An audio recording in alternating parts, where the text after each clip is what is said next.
आणि आता दिवसभरातल्या महत्त्वाच्या टॉप 9 आपण बातम्या बघूया। 17व्या लोकसभेच्या शेवटच्या भाषणात पंतप्रधान नरेंद्र मोदींचं भावनिक भाषण। 5 वर्षात आपण आपला वेळ राष्ट्रासाठी समर्पित केलाय, त्यामुळे पुन्हा एकदा आपल्याला संकल्पना महाराष्ट्राच्या चरणात समर्पित करायची ही वेळ आहे। देश 17व्या लोकसभेला नक्कीच लक्षात ठेवेल, मोदींचं वक्तव्य।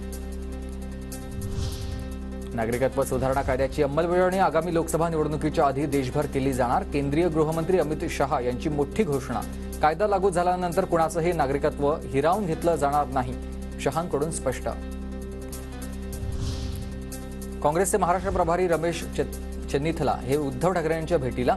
राज्यसभेचा विषय नाही तर सदिच्छा भेट होती। प्रभारी झाल्यापासून मातोश्रीवर आलो नव्हतो, चेन्नीथला यांची ही प्रतिक्रिया। आमदार सदा सरवणकर आणि आमदार संजय शिरसाट यांच्यावर लीलावती रुग्णालयात उपचार सुरू।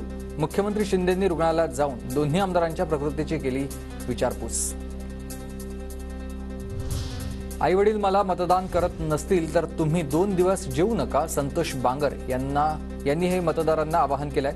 तेव्हा जेवतो असं सांगा, संतोष बांगरांचा विद्यार्थ्यांना अजब सल्ला। आमदार संतोष बांगर यांच्यावर कारवाई करा, यांना मतदान करण्यासाठी मुलांनी जेवू नये हे महात्मा आहेत का? आमदार रोहित पवारांचा ट्विटमधून संतोष बांगरांवर संतप्त सवाल।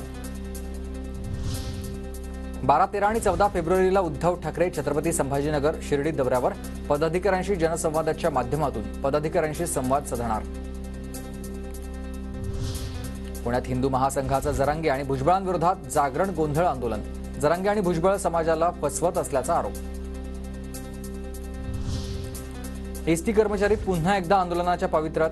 मागण्या मान्य झाल्या नाही तर एसटी सेवा बंद करणार। राज्यातील एसटी कर्मचारी 13 फेब्रुवारीपासून विभागीय पातळीवर उपोषण सुरू करणार।